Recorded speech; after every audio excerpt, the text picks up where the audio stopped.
The Materialist Orbit, a critique of Jeffrey Kripal's paranormal apologia. Written by David Christopher Lane. Narrated by Jason Zenobia. Understanding the Improbable. Jeffrey Kripal's recent article, Visions of the Impossible, How Fantastic Stories Unlock the Nature of Consciousness, for the Chronicle of Higher Education, has caused a minor stir amongst academics for its positive slant on paranormal experiences. Jerry Coyne, writing for the New Republic, has penned a scathing critique of Kripal's piece entitled, Science is Being Bashed by Academics Who Should Know Better. Coyne summarizes Kripal's overall thesis in just 2 sentences. People have had weird experiences, like dreaming in great detail about something happening before it actually does. And, because these events can't be explained by science, the most likely explanation is that they are messages from some non-material realm beyond our ken. If you combine that with science's complete failure to understand consciousness, we must conclude that naturalism is not sufficient to understand the universe, and that our brains are receiving some sort of transhuman signals. Since Coyne didn't tackle several of Kripal's more telling anecdotes, I thought it might be fruitful to do a point-by-point analysis of Kripal's claims and see how well his argument holds up to rational scrutiny. Kali's Child.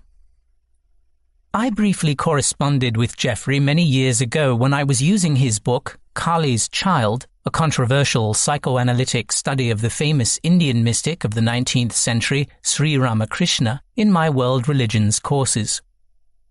I got some heat for doing so from the Vedanta Society in America, since they felt that the book was misguided and wrong on key translations from Bengali to English.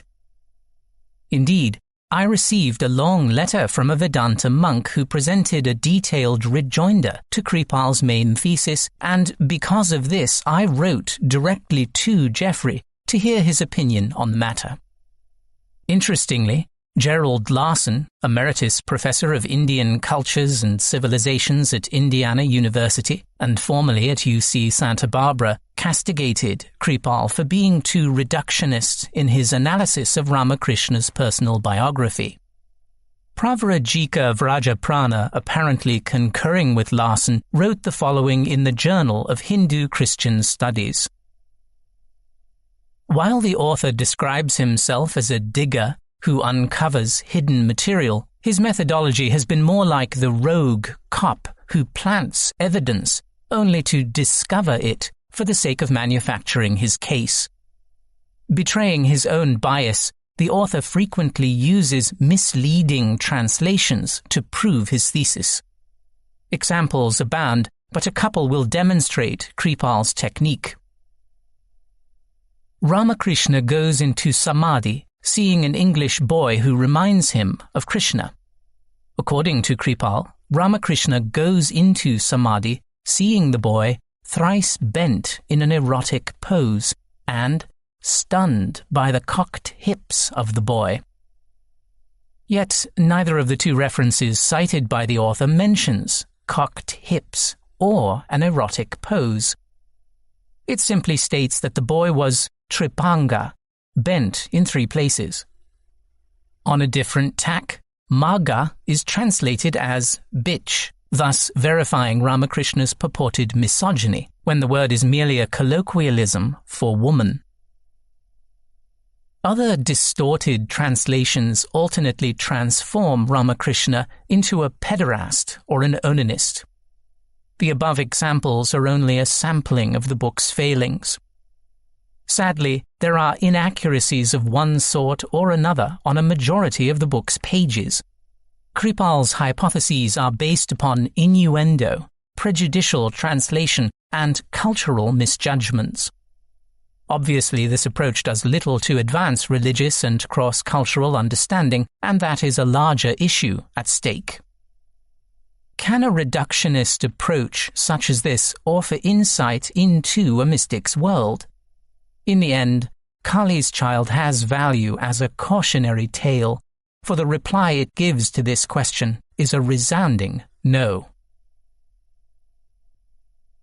I bring this up as a partial preface since Jeffrey Kripal's core argument in his recent article for the Chronicle is strident in its anti-reductionist tone, which of course is ironic given his earlier reductionist tendencies in Kali's Child, though Kripal denies that was his intention since he claims to have taken a non-dual methodology. Note number 1. I must confess that I was taken aback by Jeffrey Kripal's credulity when I read his unabashed fawning of the late cult guru Adi Da, aka Franklin Jones, Bubba Free John, Da Free John et al., in his foreword to the updated edition of The Knee of Listening. It gives one pause when a scholar of Kripal's rank can be taken in by the likes of Adi Da, whose track record with certain female devotees was nothing less than unconscionably abusive.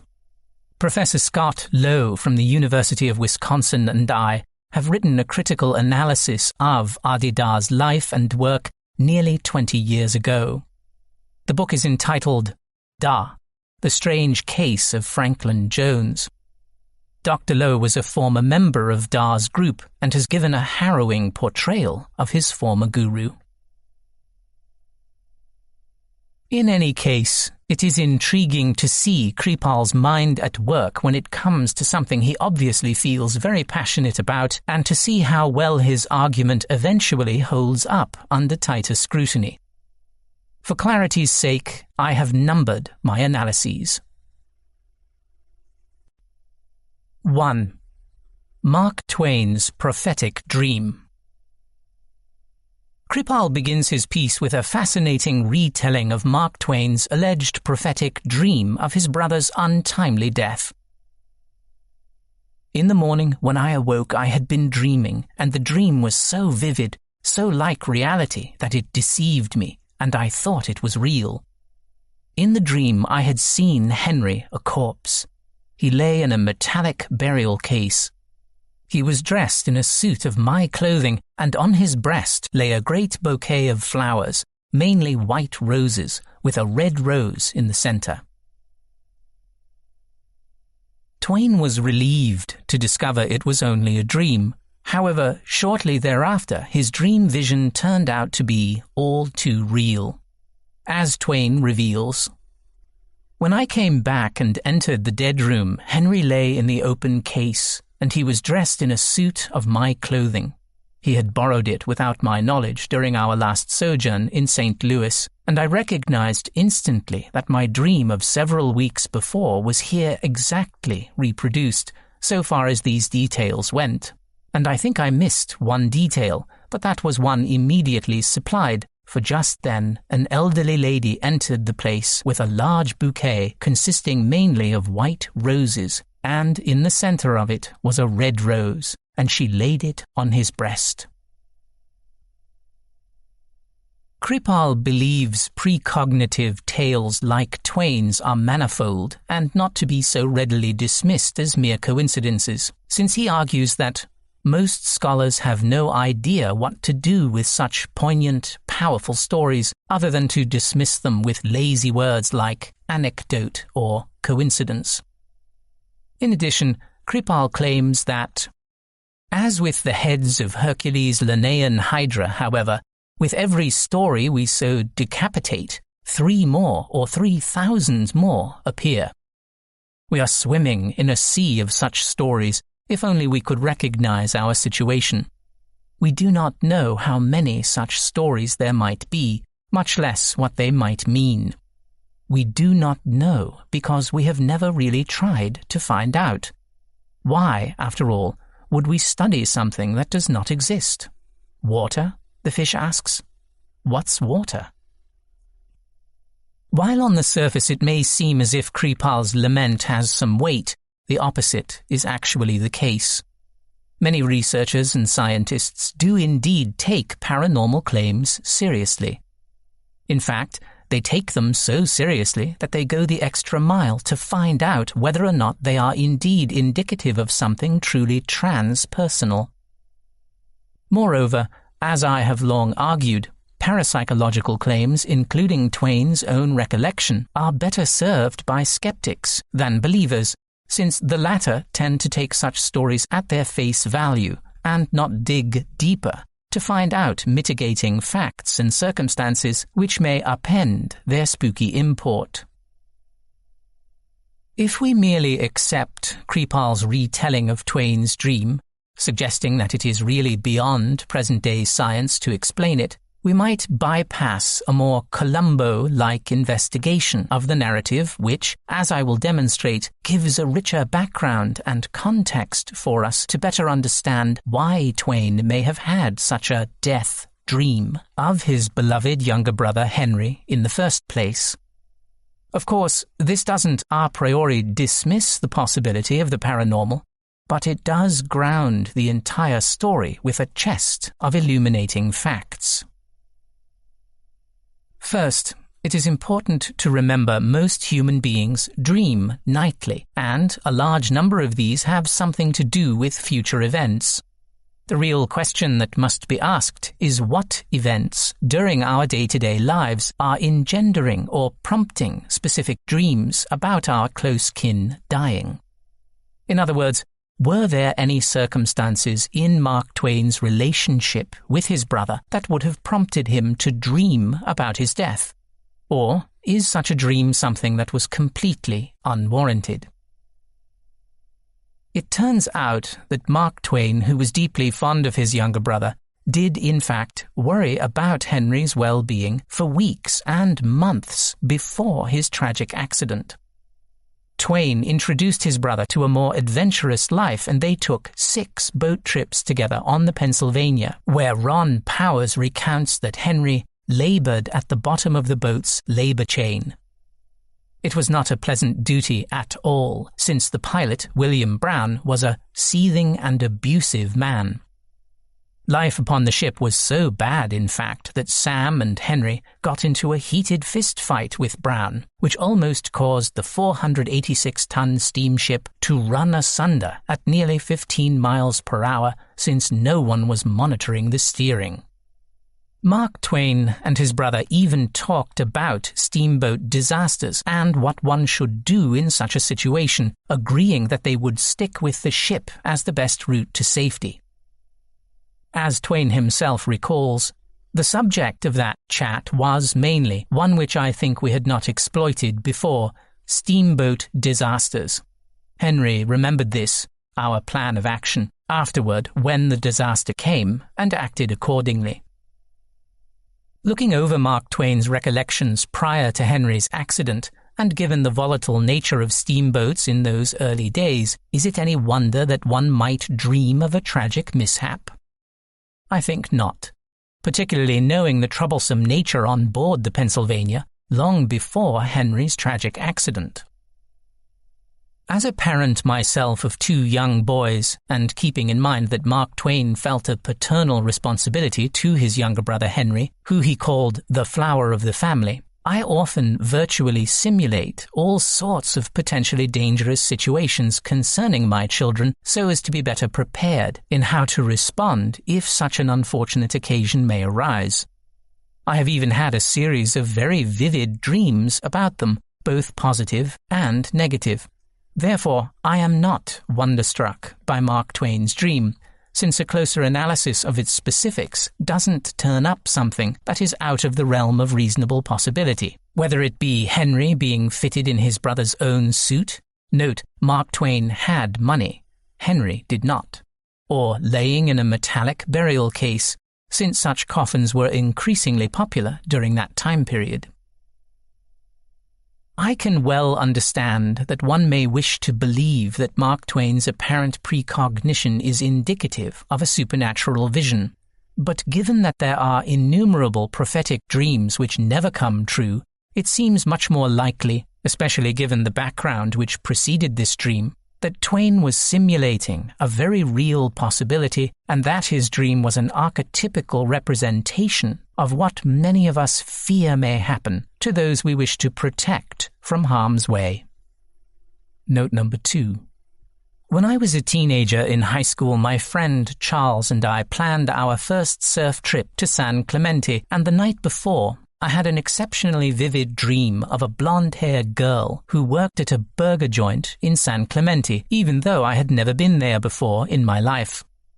That next day, when we arrived in San Clemente after surfing at San Onofre, we stopped by a drive-in hamburger stand off the freeway, and when I ordered my food, I immediately noticed a blonde-haired girl behind the counter who looked exactly like the girl I had dreamt about the night before. I was so shocked by her appearance that I even told her about my uncanny dream. Nothing came of it except perhaps a self-conscious smirk from her and her co-workers. Of course, dreaming of a blonde-haired girl before a surf trip may not be so unusual amongst teenage boys who surf. 2. A dream from beyond knowing. Jeffrey Kripal follows Mark Twain's dream with a story from the book Beyond Knowing, recounting a remarkable tale of a wife who dreams her husband standing next to her bed, apologizing and explaining that he had been in a car accident and that his car was in a ditch where it could not be seen from the road.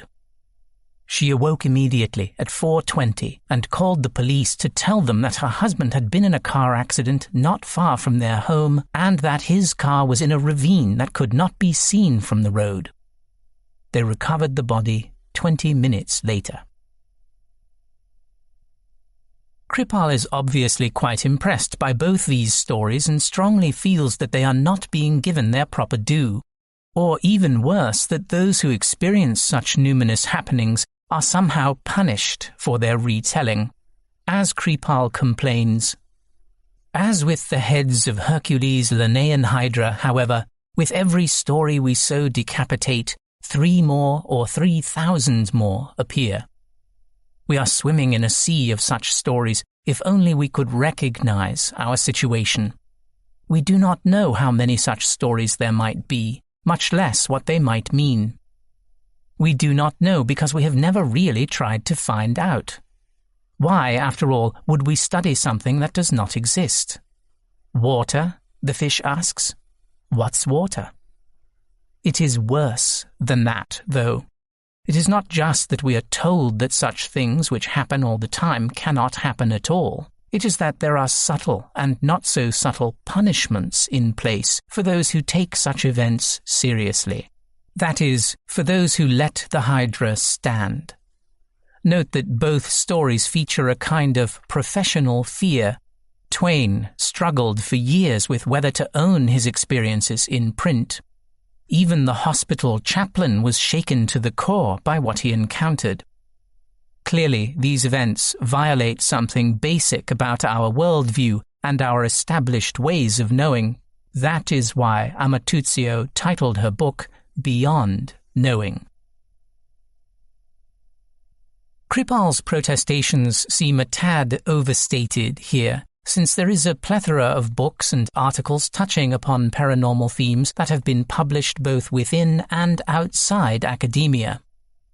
The real problem, I would suggest, is that these stories are merely anecdotes told after the fact and don't, as such, proffer overwhelming evidence to convince us that something truly extraordinary has transpired. Granted that Pierre-Simon Laplace's dictum, "The weight of evidence for an extraordinary claim must be proportioned to its strangeness," can be an exacting standard, but why should we settle for less in a field famous for fostering fraudulent claims?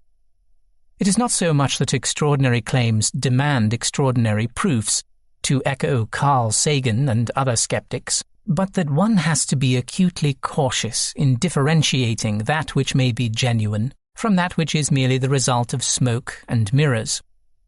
Arguably, the paranormal arena has a greater share of cranks and charlatans than any other, with the possible exception of medicine and religion.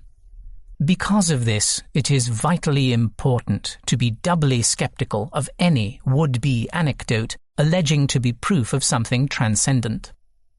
For example, Kripal fails to fill in some very necessary blanks with regard to the wife's dream vision of her husband's car accident. First, what was he doing that late at night? Second, what are the conditions of the road near her house at that hour? Third, has her husband had any accidents of a similar nature before? Fourth, has she had any other dreams that late at night where she worried about her husband's whereabouts? These questions are just the tip of a whole slew of pertinent queries that need to be comprehensively answered before we prematurely jump from the mundane into the super-mundane region of possible explanations. I can draw from two very unusual experiences of my own which, on the surface, look to be of a completely inexplicable nature, particularly if one doesn't delve too deep into the contextual details, but which may not be so unusual given more, not less, information. Back in 1981, I was teaching psychology at Chaminade College Preparatory, a Catholic high school in Woodland Hills. One of my students came to me after class on Monday with an anguished expression on her face. She had a most terrifying dream the night before where two of her classmates, both boys and both surfers, got into a horrible car accident where they died being engulfed in flames of fire on Las Virginas Road late at night. I told her not to worry about it and just let it go as a nightmare. However, the following day, Tuesday, she had the same dream and got doubly worried. I told her again not to take it too seriously, but each night until that Friday she had the same recurring nightmare. That weekend, to the girls' shock, the two boys did indeed get into a bad car accident on Las Virginas Road, confirming what she had dreamt would happen. Given just this outline, the girls' psychic precognition would appear to be so bizarre as to resist a rational explanation. However, if the reader learns more details about the two surfers, their driving habits, and what it is like to drive with them on the weekend, it may appear less compelling as a supernatural narrative. These two boys, who I also taught in class, were avid surfers, and the one route that they took to the beach, indeed the same route I would take on my own surfing adventures in this area, was via Las Virginas Road, since it took one directly to Malibu. This road has had an infamous history of accidents, since it has several long winding sections that veer dangerously close to jagged, walled cliffs. In addition, these two surfers were well known at Chaminade to drive too fast for their own good. They would sometimes brag about their speeding efforts so as to make certain they would get waves before sunset. Moreover, even though these two boys were in a bad car accident, none of them was seriously injured, which was contrary to the young girl's dream. Yes, it was an uncanny dream, but knowing what we do about these surfers, is it really a tale that requires a supernatural explanation? I think not. My second story concerning a psychic nature is a very personal one for me, since it involved my late guru, Charan Singh, and my teaching assistant at the time, Michelle Lopez. I was initiated by Charan Singh of Radhaswami Satsang Beas in November of 1978, and had been an avid devotee of him since I discovered him at the age of 17, which is another curious story, best told at another time. Well, it was spring of 1990, and I was in my first year teaching philosophy in a tenure-track position at Mount San Antonio College. One lazy afternoon, Michelle Lopez inquired about what spiritual path I was following and was keenly interested in knowing more. I hesitated, since I tended to keep my own meditational practice private and had no desire to tell others, particularly students, of my Indian guru. But Michelle was quite an unusual person who had a deep yearning for something that Western philosophy and her own Catholic upbringing couldn't fulfill. I thought it might be best to give her the brush off by having her read a book, since being a full-time student she wouldn't have time until the end of the semester to read it. The book was by Darya Lal Kapur and entitled Call of the Great Master, and dealt with the life and teachings of Sawan Singh, who was both the grandfather and guru of Charan Singh. To my amazement, Michelle came by my office the very next day, saying she had stayed up all night reading the book and was anxious to write to my guru directly. I again hesitated, but looking at her existential desperation, I reluctantly gave her his address at the Dera in the Punjab. She wrote a long letter to him that night. Several weeks later, I was awakened very early in the morning by a telephone call from my good friend Paul Tua, who told me the heart-wrenching news that Charan Singh had died. This was June 1, 1990. I was devastated since I was quite attached to him. Later that morning, I had to take a train from Del Mar to Anaheim, where I kept a car, so as to make it to classes that I wanted to cancel, but which I nevertheless attended. However, before I entered into the classroom, I walked over to my office and was surprised to be met by Michelle Lopez, who seemed extremely distraught. I asked Michelle why she was there so early and why she was so upset. She then told me the most remarkable story of how she was driving the night before on the 405 freeway and had to pull off on the side of the road because she was overwhelmed by a vision of light. In that light, she learned that my guru, Charan Singh, had died. She couldn't believe it and so came to see me early because she was hoping it was just a massive hallucination. When I told Michelle that Charan had indeed died, she was overcome with emotion and couldn't stop sobbing. I too was taken aback, since the time she had her vision and the time that Charan died were spookily correlated. I asked Michelle if she ever got a reply to her earlier letter to Charan Singh, and she said nothing had shown up. I explained that he probably didn't write because he was too busy to respond, since he had over 1 million initiates in India alone. However, 2 weeks later, at the Mount San Antonio commencement ceremonies, Michelle came running up to me and said that she had just gotten a letter from Charan Singh that morning, 2 weeks after his death. That seemed impossible. But it turned out that Charan had indeed dictated his reply to Michelle, but had died before he could sign the letter that was forwarded to her with a note explaining the unusual circumstances. Personally, it was a very sweet letter for me, since he had mentioned my name in the body of the letter and told Michelle to seek my advice on understanding the philosophy of Sant Mat. How can such a story be relegated to the dustbin of mere chance and coincidence? Isn't Kripal correct when he cautions us to transcend our scientism and open our minds up to alternative, even supernatural explanations? As Kripal implores, I suggest a way out of our present impasse. We should put these extreme narratives, these impossible stories, in the middle of our academic table. I would also like to make a wager here and now that once we put these currently rejected forms of knowledge on our academic table, things that were once impossible to imagine will soon become possible, not only to imagine, but also to think, theorize, and even test.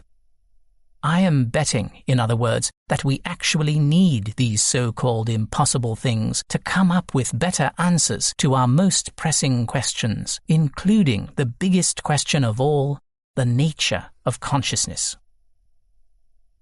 Kripal is, of course, correct in his advice that we put these narratives straight and center on our academic agendas.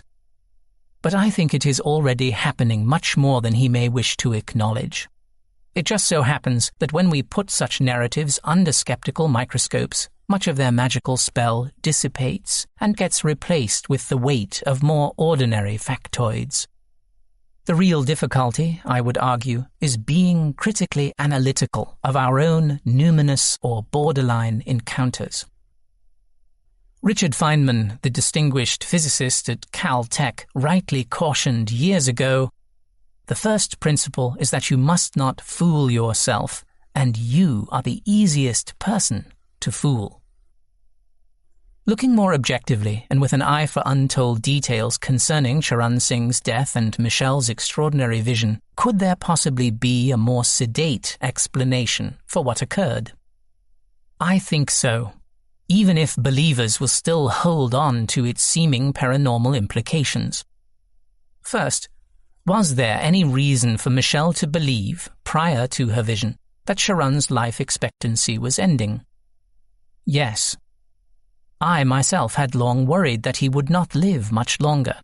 I thought this not because I was psychic, but because I saw some telltale signs in Charan's own behavior, not the least of which was his rushed publication, Treasure Beyond Measure, that revealed for the first time in print very personal details about how he assumed the mastership and his frank admissions about feeling unworthy of such a position. He also opened up the Dera colony to all visitors from around the world, something he had never done before. I imagine that I would have conveyed some of my thoughts about Charan's unprecedented actions to Michelle. Furthermore, Michelle had sent her letter to Charan sometime in April, and given his legendary punctuality, she may have wondered about the absence of a timelier response. Interestingly, the night that Michelle had her vision of Charan's demise, she had just attended a spiritual talk by a woman guru from India and was driving home when she was overwhelmed by her spiritual revelation. I realize that elaborating on these contextual details may be unsatisfactory, but it does underline an important issue inherent in these supernatural recollections. The more information we know about them, the better informed we will be about adjudicating their alleged transpersonal veridicality. Note number 3. Michelle Lopez died just a couple of years after Charan Singh's death. She was a very kind and warm-hearted person whose life was tragically cut short by a drunk driver who ran a red light. Michelle had told me long before her death that she feared she would die young and that it would most likely be from a car accident. When I asked her why, she told me of a strange psychic she had met who told her that she would die unexpectedly from a car accident. I was irritated and quite shocked that a psychic would tell her such a terrible thing, but Michelle didn't seem troubled by the prediction. Thankfully, Michelle had a beautiful baby girl before she died, and right before the accident, she had dropped her daughter off with relatives. She is missed by all those who knew her to this very day. To Jeffrey Kripal's credit, he readily admits that paranormal stories are not untainted or virginal in their retelling. As Kripal tellingly reveals, "It is not just our fault, though. There are fundamental ambiguities inherent in the experiences themselves, ambiguities that make it difficult to put and keep these experiences on our academic tables. To start with, these things are not things, nor are they replicable or measurable. And then there is the key role that the human imagination plays in these visions. Finally, the recounting of even the empirical cases is often changed in small ways, missing an important detail or supplying a non-existent one, which suggests that these visions are accurate, anomalous cognitions that have been filled in with imagined details, mixtures of trick and truth." I think Kripal is more on point when he sides with the correctness of early Victorian researchers who called dreams like the two with which I began veridical hallucinations, or hallucinations corresponding to real events. But what Kripal seems resistant to accepting is how amazing synchronicities and the like are actually destined to happen given the laws of probability and the theory of large numbers. Indeed, even small, random numbers can generate unexpected results, as has been amply demonstrated time and again by the famous birthday paradox, where the odds that two people having the same birthday is much higher than one would expect, even with a gathering of just 35 people. Get a large enough number set and just about any crazy coincidence is bound to happen, as J.E. Littlewood from Cambridge University suggested in the previous century. His work in this regard has been popularly entitled by Freeman Dyson at the Advanced Institute at Princeton as Littlewood's Law of Miracles, which basically states that after 1 million or so random events, and if we are open enough to the probability matrix that surrounds them, we should expect a miracle. Littlewood calculated that we would experience about 1 million events every 35 days, so that the odds are in our favor to witness nearly 12 miracles a year. In earlier essays, I have developed a variation of Littlewood's law called desultory decussation, where two apparently random events intersect to form an X. If there are thousands, nay, millions of events in our lives, measured in transparently fractal ways, then it should be expected that for every 10,000 plus events, there may be 2 or more events which intersect. Notice that intersection, and you will be aware of a meaningful coincidence, the meaning being that two disparate parts have something in common, whatever that intersection may entail. We can even splinter off from this and make a broad, sweeping generalization. There are those who look or seek out these desultory decussations, and those who do not. I would imagine that some of us are more attuned or keenly aware of the intersections, which happen randomly, and they will end up seeing more meaning in their lives, even if the meaning quota is the same, relatively speaking, for all. In other words, there are those who seek the Littlewood stream and plunge right in, and those who do not. Blind typing may in fact produce a legible word just by chance, but the key in all this is to actually become aware of that probability and notice it when such does occur. Otherwise, so many amazing happenings of chance go by completely undetected. If we could remain conscious of this mathematical matrix, we could be experiencing stunning hierophanies not only monthly, but perhaps daily. We already know that the theory of large numbers bears this possibility out. The only real glitch resides within ourselves. To experience Littlewood miracles or desultory decussations, random events intertwining in meaningful X patterns, it takes a Herculean effort on our part to remain open to what strange coincidences nature may throw out at us. Littlewood's law, interestingly enough, first requires us to be attentive, exceptionally so.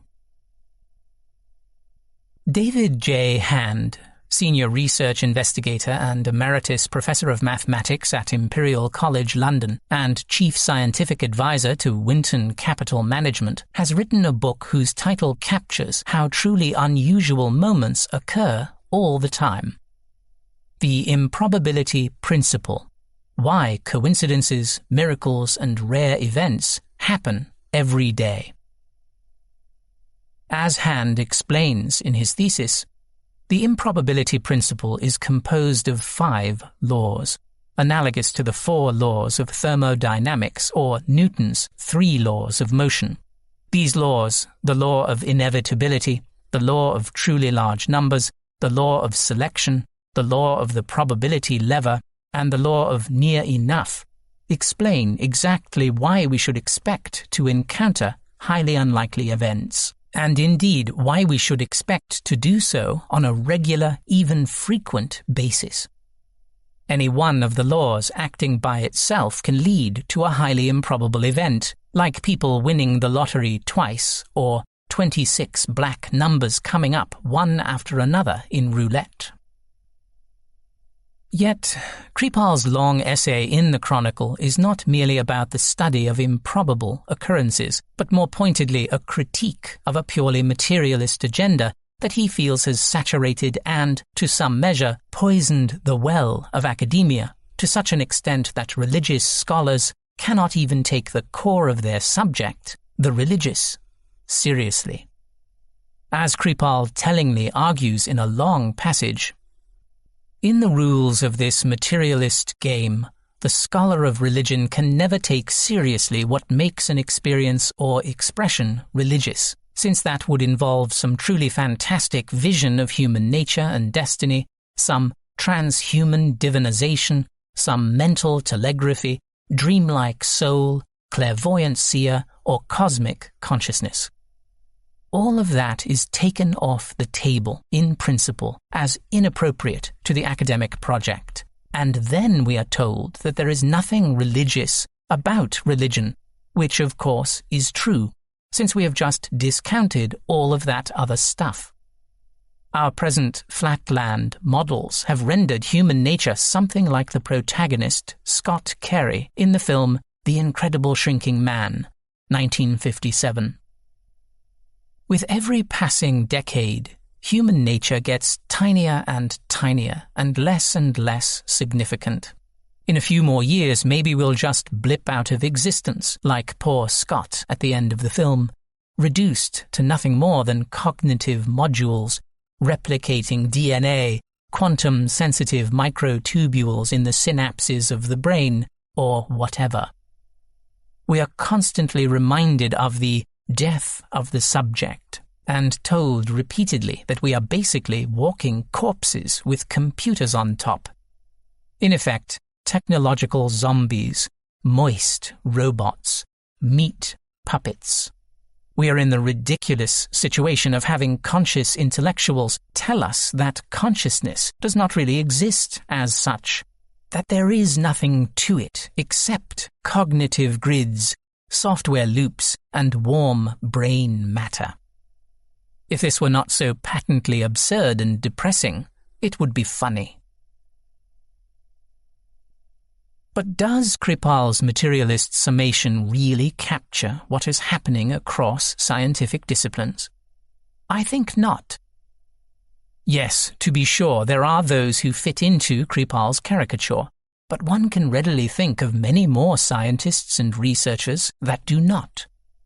MIT, for instance, one of the premier materialist institutions in the world, has published a whole line of monographs and books exploring how Eastern forms of meditation, Zen or otherwise, connect with current studies in neuroscience. The University of Arizona has sponsored all sorts of studies on consciousness for the past 2 decades, allowing for a wide variety of contributors, many of whom favor distinctly non-materialist understandings of self-reflective awareness. Even Harvard University, the gold standard of all things scientific, has featured a slew of books focusing on the central importance of consciousness and which do not dismiss its central importance. Perhaps the real thorn in Kripal's claw is the diminishing impact that the humanities in general have in shaping intellectual discourse today, especially as the hard sciences have emerged as having a much greater influence and say among today's technological savvy audience. As Kripal confesses, humanists have paid a heavy price for their shrinking act. We are more or less ignored now by both the general public and our colleagues in the natural sciences, whose disciplines, of course, make no sense at all outside of universal observations, and who often work from bold cosmic visions, wildly counterintuitive models, think ghost-like multiverses and teleporting particles, and evolutionary spans of time that make our histories look insignificant and boring by comparison. But I think Kripal's worry is misguided and based on a fundamental misreading of what materialism portends. Indeed, as I argued in a filmed keynote presentation at the International SpearCon conference held at the Dayalbagh Educational Institute in Agra, India, 4 years ago, the real impasse between religion, or in this parameter the humanities, and science stems largely from a linguistic conundrum over what the word matter ultimately means. Kripal seems under the mistaken impression that relegating everything to a material basis somehow negates or eliminates the mystery of the universe at large and renders useless any cosmic feeling of importance that we may once have had. To use Kripal's metaphor, we have been shrunken almost to the point of oblivion by our overly reductionist purviews. Kripal uses Scott from The Incredible Shrinking Man as a clarion call against such materialist tendencies, but in so doing seems to have forgotten the most moving part of the entire movie, wherein Scott realizes that no matter how much he may shrink, and no matter how small he may become in comparison to others, the vast mystery of the universe doesn't lessen one iota, but becomes ever greater as he appreciates that the infinitely small and the infinitely large meet. It is through his incredible shrinking that he gains a much deeper spiritual insight into the vastness of the cosmos, of which he is intimately linked. There is a wonderful majesty to the universe we find ourselves in, and it isn't lessened by science's naturalistic methodologies in the least. To the contrary, our materialist science has opened vistas unimagined by our ancestors by focusing precisely on that which can indeed be observed by our increasingly sophisticated sensory extensions, be they microscopic or macroscopic in their reach. What is more mind-blowing? The Genesis account of creation, where God creates two lights in the sky, one to guide the day and one to guide the night, apparently not realizing that the moon isn't a source of light as such, but rather a reflector of the sun. Or the latest findings in astrophysics, where almost weekly new discoveries are being made which tell us about black holes 1,000,000 times larger than our sun, vast galaxies with innumerable stars and planets, and strange mysteries such as dark matter and dark energy. Astronomy is Genesis rewritten and expanded nightly.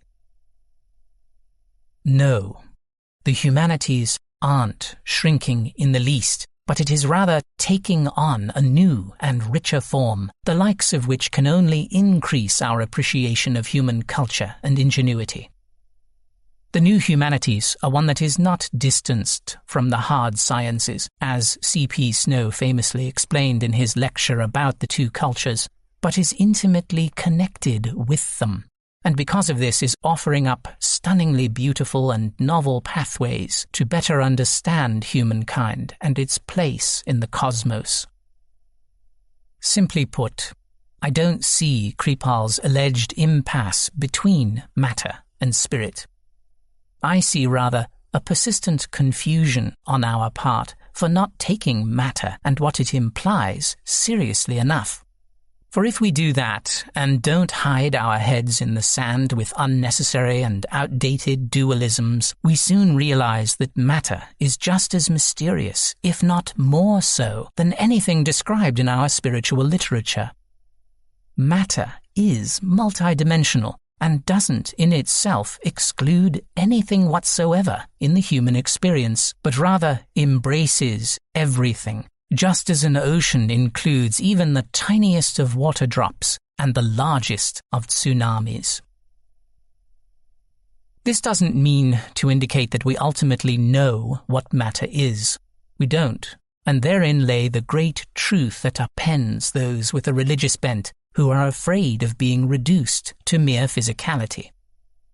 Saying we are not merely this body, merely this stuff, doesn't lessen who we are one bit. Why? Because there is nothing merely about matter, since the word itself is but a placeholder for something doing something that we ultimately do not know what, to bastardize a famous line from the astronomer Sir Arthur Eddington. Our consciousness won't be lessened if it turns out to be an emergent property of the brain and its 86 billion neurons, just as the ocean isn't lessened by knowing that its fundamental parts are a mixture of oxygen and hydrogen. This is why I find Kripal's attempt to salvage consciousness from its materialist underpinnings to be premature and unnecessary. He mistakenly believes that we need to divorce consciousness from its material corpus. Thus he invokes the often utilized awareness as radio signal, which moves through hardware but which is not created by it, so as to more properly explain such anomalies as Twain's dream and Michel's inner vision. But this, as I have already pointed out, isn't necessary if indeed we live in a vast probability matrix, the likes of which can, on occasion, just by the vastness of numerical intersections and life experiences, bring about the most startling and unexpected of synchronicities. Imagine how many precognitive dreams we have had in our lifetime, and how many of them have never amounted to anything significant.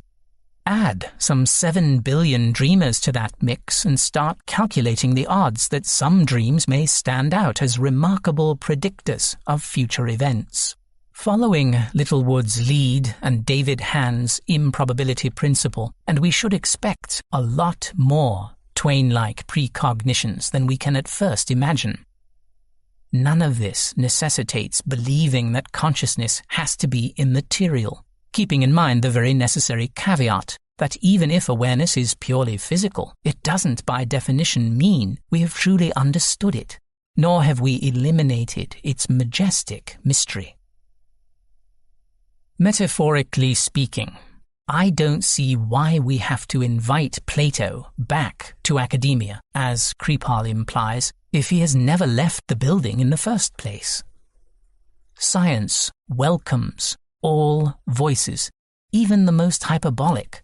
But to be properly heard and appreciated, it is necessary not to confuse innumeracy with evidence. As Plato cautioned his students so many centuries ago who wished to study at his famous academy, "Let none ignorant of geometry enter here." Or, to summarize what Kripal may have underplayed in his anti-materialist primer for embracing the unexplained, the high improbability of an event oftentimes blinds us from the probability, even if rare, that such events are probabilistic. Attack of the mystical mutants and the rise of the myopic materialists. In a previous article for Integral World entitled Understanding the Improbable, I took Jeffrey Kripal to task for not delving deeper into the alleged psychic narratives of Mark Twain and others, since a closer contextual reading of such stories revealed a more common-sense explanation for them. While I admire Jeffrey Kripal's persistence in championing the paranormal, even when the evidence betrays his devotion, his anti-materialist screeds don't hold up under closer analysis. Indeed, the very logic he employs to convince us of the evilness of materialism boomerangs back against him and vividly demonstrates the opposite of what he intends. This became even clearer to me this past week while reading an interview published by Disinformation called Altered States and Paranormal Narratives with Jeffrey J. Kripal, conducted by Benton Rooks. Jeffrey Kripal, who is a professor of philosophy and religious thought at Rice University, seems to have a very odd definition of matter and what it portends, particularly when he can argue that our environmental crisis is partly, not completely, a function of some pretty bad stories, like materialism again. I mean, if we are only matter, why does anything really matter? Why not use up the environment? I had to reread Kripal's response several times, each time scratching my head, thinking he must be misquoted, since his logic about materialists is upside down. Kripal's idea appears to be that if one is fully entrenched in a purely matter worldview, then he or she wouldn't care about this world or the universe in which it arises. Yet this doesn't make any sense, since If Kripal's myopic definition of materialists was true, then one should actually care more, not less, about the environment, because without it, nothing exists. Kripal claims, echoing Teilhard de Chardin, "My own view that human beings are, by nature, spiritual beings. Yet it is this stance, given Kripal's understanding, and not those who only hold to 'this is it' purview, which should care less about the environment, since it is secondary to a spiritual realm that transcends this world and its limitations." In other words, if I believe that life persists after death, and that this existence is merely a phase in a much longer or even eternal sequence of events, then the relative value of terra firma doesn't grow greater as a consequence. Whereas those who hold that this life as we live it now is the only one we will ever know, and that this earth is the only residence we will ever experience, then it is not a stretch of our credulity or imagination to appreciate our temporary lives and our temporary homes much more than those with a spiritual bent.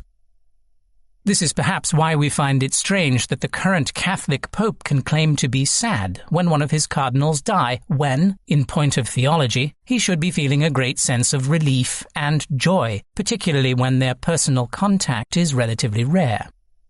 Do we really get sad when our friends tell us that they are going to Disney World for a week? If Catholicism is true, as the Pope and others of faith keep saying, then when a cardinal dies, he will enter heaven and feel unbounded bliss. What is there to be depressed about? Materialists, at least, have a consistent argument about why this life should be valued, since without it we don't exist.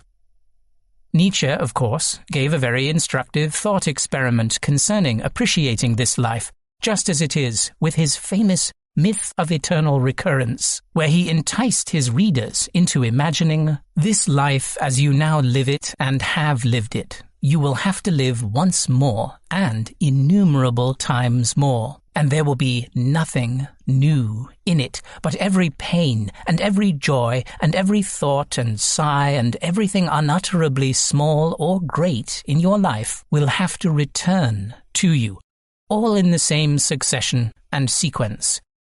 Even this spider and this moonlight between the trees, and even this moment, and I, myself.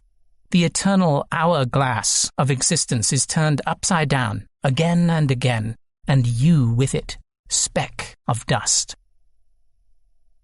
Would you not throw yourself down and gnash your teeth and curse the demon who spoke thus? Or how well disposed would you have to become to yourself and to life to crave nothing more fervently than this ultimate eternal confirmation and seal? Nietzsche isn't making a transcendent or spiritual argument, but rather pointing out a very obvious one. If this is the only life we can ever know, wouldn't we appreciate it all the more given its rarity, provided we truly came to grips with its uniqueness? Edward O. Wilson also comes from the materialist camp, but one would be hard-pressed to find anyone more concerned with preserving the grand diversity of organic life on this planet, a sentiment he clearly articulates in his book, The Creation, an appeal to save life on Earth. As Wilson himself explains, "Perhaps the time has come to cease calling it the environmentalist view, as though it were a lobbying effort outside the mainstream of human activity, and to start calling it the real-world view." Kripal seems to be suffering from his own astigmatic understanding of all things material when he voices such opinions as, "They think that we are only tiny dead things bouncing around and forming slightly bigger things and bigger things until you get to us. They think we are biological computers, basically zombies with computers perched on top." First, I am not sure who they are, but more importantly, why place the adjective dead in front of the word matter? This old and tired canard merely illustrates that Kripal is using a straw man definition, and as such is arguing against a boogeyman of his own making. Second, Who is it that really thinks we are basically zombies with computers perched on top? Here, Kripal is creating a false and misleading caricature of what neuroscientists actually believe and makes them sound as if they are theorists for the popular television show The Walking Dead. Why is it that the word matter sends Kripal and others like him into an existential tailspin, such that he and others feel the need to combat it as if all subspecies of materialism were mutant offspring from the 1950s movie The Blob? There is nothing to fear from being just stuff, since there is nothing just about it. Matter is multidimensional and is ultimately as mysterious and beguiling as anything conjured up by religionists preaching a spiritual-only creed. There is no need to get entrapped into an unnecessary Manichaean dualism where spirit and flesh wage a never-ending war.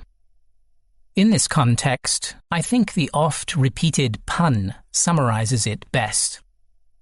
If we are this matter, what then is the matter? That is the real quest of science, and there is no need to prematurely abdicate that responsibility simply because we are mired in a definitional delusion about what such a term ultimately signifies and foreshadows. In other words, Kripal's real fight is not with physicists with empirical leanings, but with his own confused misunderstanding of what science can indeed accomplish by resisting immature metaphysical speculations. Imagine for a moment that we are nothing but the product of billions of years of molecules coming together and ratcheting up through natural selection, that we are composed only of highways of fluids and chemicals sliding along roadways within billions of dancing cells, that trillions of synaptic conversations hum in parallel, that this vast egg-like fabric of micron-thin circuitry runs algorithms undreamt of in modern science, and that these neural programs give rise to our decision-making, loves, desires, fears, and aspirations. To me, that understanding would be a numinous experience, better than anything ever proposed in anyone's holy text. David Eagleman, Incognito, The Secret Lives of the Brain. The Materialist Orbit, a critique of Jeffrey Kripal's paranormal apologia. Jeffrey Kripal's latest book, The Flip, Epiphanies of Mind and the Future of Knowledge, extends his anti-materialist critique, which he codified in an opinion piece back in 2014 for the Chronicle of Higher Education. Kripal's central thesis is that occasionally some events happen in our lives which cause us to flip or reverse our previous ways of thinking, which he believes go beyond a reductionist understanding of the mind. He even goes so far as to suggest that matter may, in fact, be an expression of some kind of cosmic mind, which expresses itself as the material world through the abstract structures of mathematics and physics.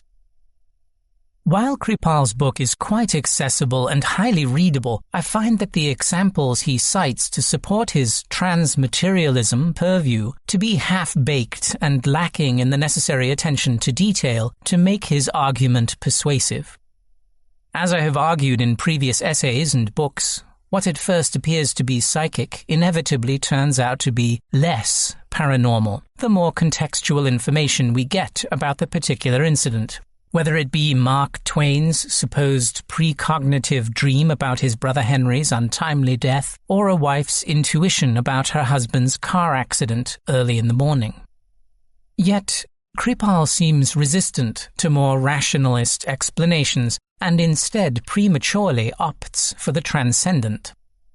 This becomes clear on page 44, where Kripal champions the recent work of Thomas Nagel in his critique of neo-Darwinism. See his book Mind and Cosmos. Panpsychism and apparently anything else which questions a more materialist agenda, which he labels as all positive signs. But Kripal seems to be suffering under a deep misunderstanding of what matter portends, and seems all too eager for a transcendent escape hatch. This, I would argue, is completely unnecessary. We don't need to rush in with angels when simple physics will do. Kripal believes that there is a reason that psychic phenomena don't show up regularly, since they are by their very nature borderland manifestations and often connected with deeply emotional traumas. Writes Kripal, hence it is utterly unsurprising, indeed perfectly predictable, that the controlled laboratory evidence involves slight but statistically significant patterns rather than the dramatic, blow-your-mind, knock-your-socks-off moments, which is precisely what one commonly encounters in the real-world traumatic cases. Here, Kripal makes an absolute claim that I don't think can withstand rational scrutiny, much less illuminate the real problem confronting parapsychology. Sorry, but nothing seems perfectly predictable, especially not when humans are conducting experiments in a lab. A close reading of Kripal's narrative shows quite clearly that he doesn't hold a favorable opinion of skeptics, who he believes ignore anecdotal stories which point to something beyond our current scientific understanding. As Kripal enjoins, the professional debunker's insistence, then, that the phenomena play by his rules, comment, are female skeptics exempt here? And appear for all to see in a safe and sterile controlled laboratory is little more than a mark of how serious ignorance of the nature of the phenomena in question. I am not sure which professional debunkers Kripal is referring to here, Amazing Randy et al., but I would imagine that, contrary to what he opines about them, that they would be well aware of the anomalous nature of psi, and that is precisely why they argue for the necessity of double-blind experiments so as to ground anecdotal recollections, which are invariably prone to innumerable bias errors, with some hard evidence, statistically significant or otherwise. The field of parapsychology needs less believers and more doubters, since the latter, and not the former, will by necessity look for mundane alternative explanations and not leap to premature conclusions. Kripal then suggests that because he is not a scientist, his pro-psi views may not be taken seriously enough, and thus invokes the words of the famous physicist-mathematician Freeman Dyson to support his paranormal advocacy. But Kripal's appeal to a more esteemed authority figure adds nothing to his argument, since there are a number of esteemed thinkers in the hard sciences who believe in all sorts of nonsense, including being members of religious cults. No, what is necessary is persuasive evidence, since that, and not the testimonies of would-be advocates, is what is in short supply, despite Kripal's overheated claims to the contrary. In this regard, I am surprised by how quick some eminent scientists opt for transcendent explanations for unusual occurrences that happen to them personally. I realize that we seem to have a neurological predilection to find extraordinary patterns and meanings in events that at first glance seem too improbable to be the outcome of mere chance. Yet, in a probabilistic universe, we should expect that bizarre happenings will transpire. Indeed, given the odds, they must occur. But this doesn't mean that they really are glimpses of a neglected psychic realm which can only manifest on the outskirts or under traumatic circumstances. John Horgan, in Chapter 4 of his newest online book, Mind-Body Problems, details a moving interview he conducted with the distinguished scientist Stuart Kauffman about the tragic death of his beloved daughter Merritt. It is a heart-rending story, and one is naturally hesitant to apply a critical overlay to Kauffman's reported paranormal insight about his daughter's death a month before it happened. As Horgan recounts, A month before Merritt died, Kaufman picked her up at her boyfriend's home, which was 5 miles from the Kaufman home in Bryn Mawr, Pennsylvania. Merritt said she wanted to walk home, but Kaufman insisted that he drive her. Night had fallen. They were driving down a street, passing a tree, when an image, like a snippet of film, flashed into Kaufman's mind. Merritt was walking down the middle of the street, her back to oncoming traffic, when a car struck her. "I was staggered, just blown away," Kaufman said of his vision. He didn't mention it to Merritt, but he made her promise she would never walk home from her boyfriend's house. She would always call him for a ride. Merritt, after a moment of silence, replied that she would walk as far as a restaurant near her boyfriend's house, where she would call her father so he could pick her up. I thought, well, that's a pretty fair compromise, so I said, "Fine, Merritt," and we went home. A month later, on October 25, 1986, Kaufman and Liz were at the wedding of an acquaintance.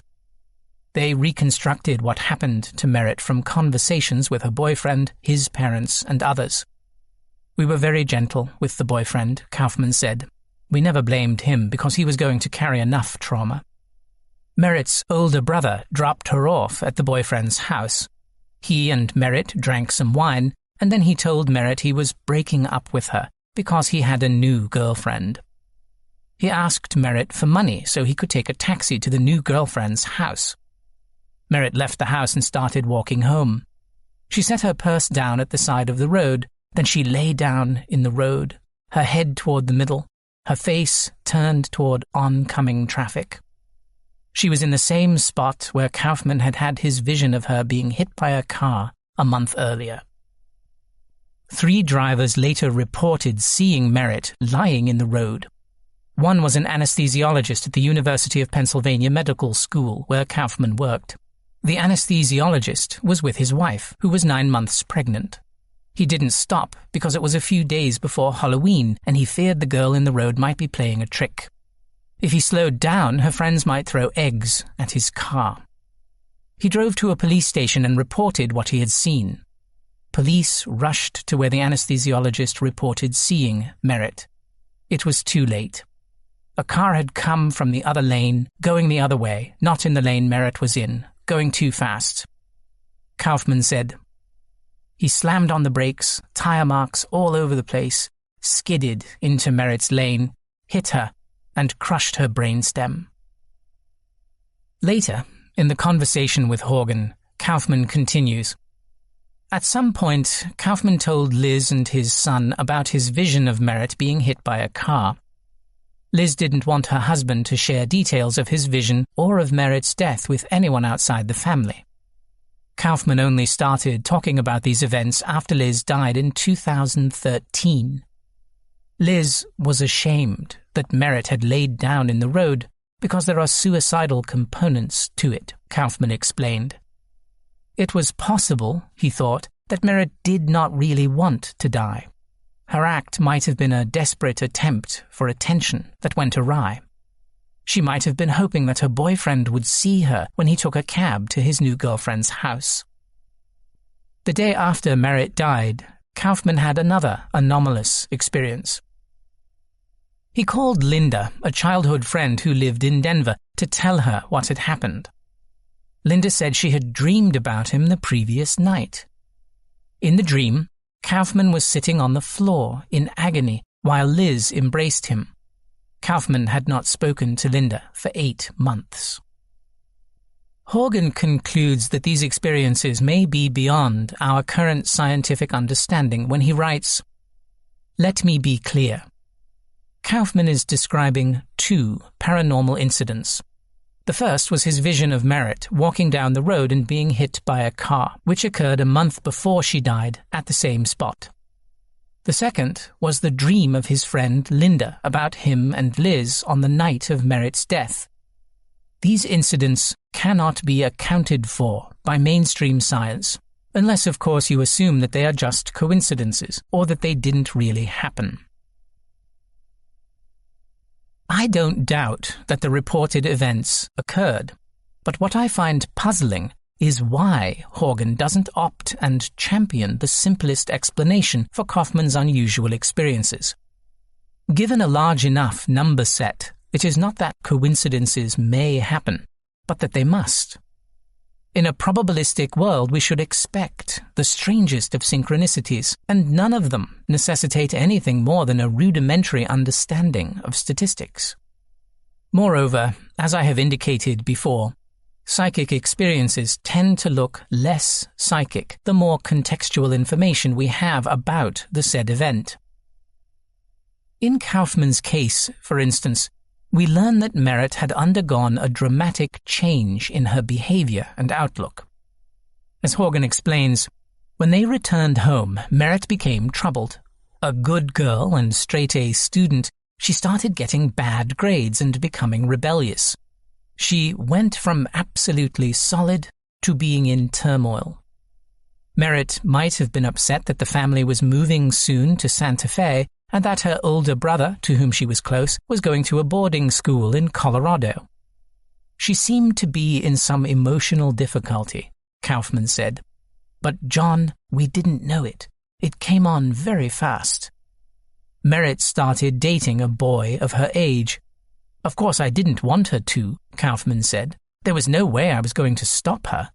Things were flooding through her body near the onset of adolescence. Now, is it any wonder that a caring father, noticing these types of behavioral changes in his daughter, may ponder all sorts of bad case scenarios, particularly with a new boyfriend who lived 5 miles away? Why else would Kaufman insist that he pick her up and not let her drive home by herself?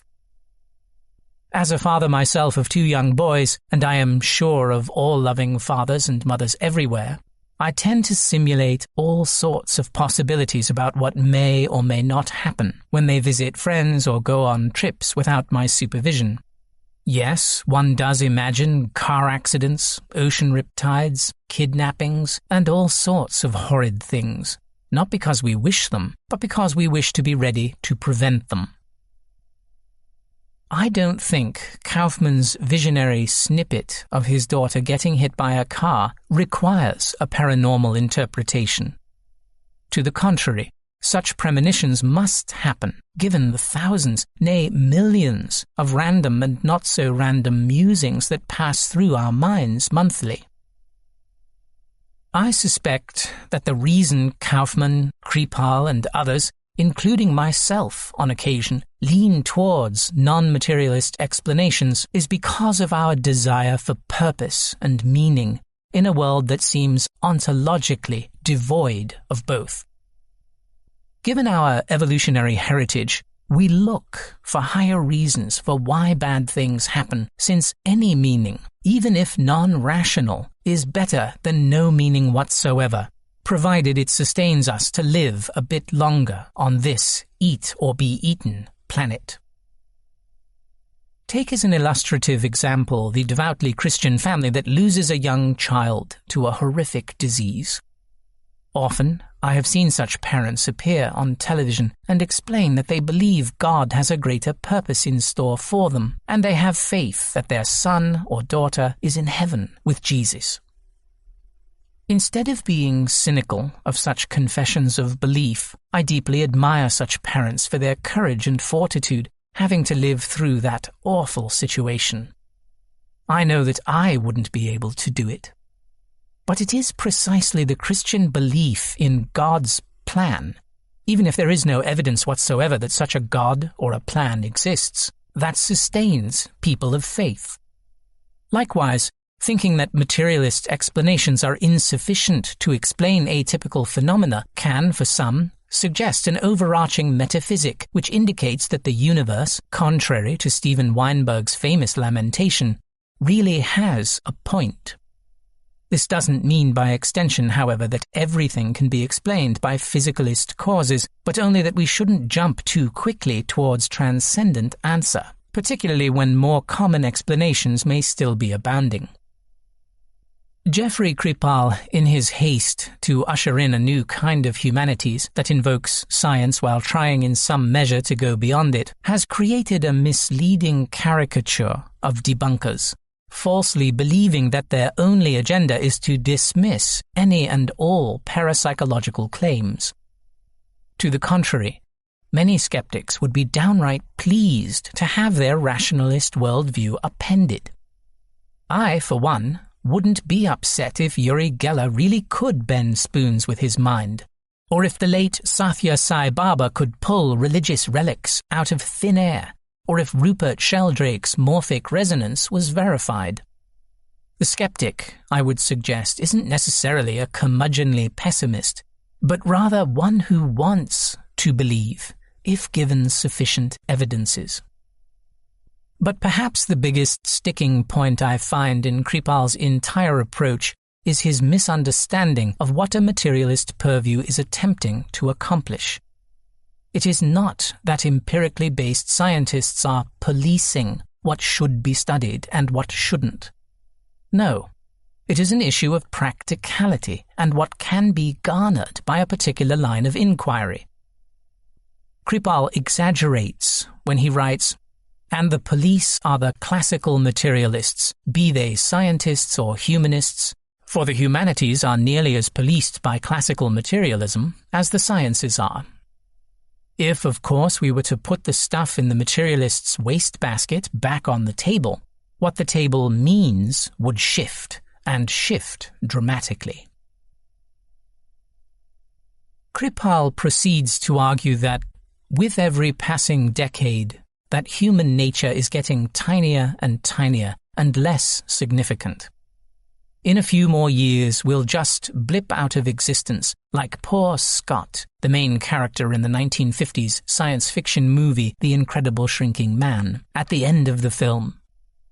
Reduced to nothing more than cognitive, sensitive microtubules in the synapses of the brain, or whatever. Either that or these same methods will simply kill us off. Indeed, at this point, we in the humanities are constantly reminded of the death of the subject and told repeatedly that we are basically walking corpses with computers on top. In effect, technological zombies, moist robots, meat puppets. I am not quite sure who Kripal is talking with these days, but perhaps he needs to widen his field of academic acquaintances, since I have yet to meet any scientist or humanist who fits this hyperbolic profile.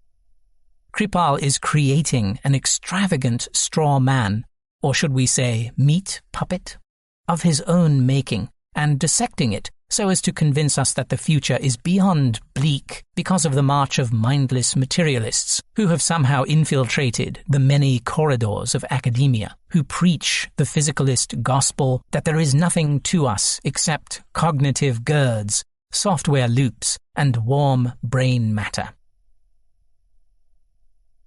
Really? Kripal is paralyzing himself with his own Freudian projections, not dissimilar to what happened in the 1950s science fiction movie Forbidden Planet, when Dr. Morbius's own unrecognized unconscious created monstrous phantasms bent on killing anyone who got close to his daughter, Altera. Why, one wonders, is Kripal so fustian in his rhetoric? Who exactly is going around claiming we are just software loops who are nothing more than walking corpses with computers on top of our heads?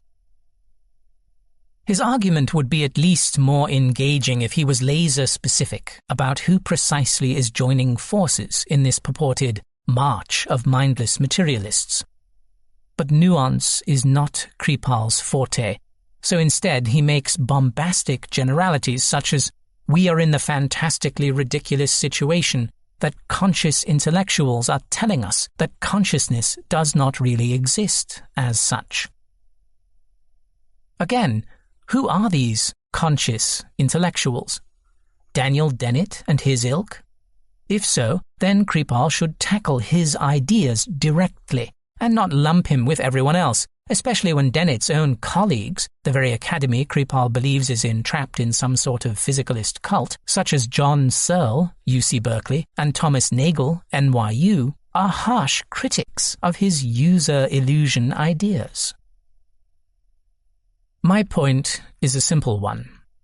The sciences and humanities are not of one singular opinion, since there are wide variances within each discipline, from physics to psychology. The materialist blob, to invoke yet another science fiction movie from the 1950s, is not overtaking graduate schools of higher learning. No. Look at the publication list of books available from MIT Press, the famous watering hole of all things physicalist, and you will find such incongruent titles as Living Zen Remindfully, Retraining Subconscious Awareness, Mental Time Travel, Episodic Memory and Our Knowledge of the Personal Past, Panpsychism in the West, The Embodied Mind, Cognitive Science and Human Experience, and Real Hallucinations, Psychiatric Illness, Intentionality and the Interpersonal World.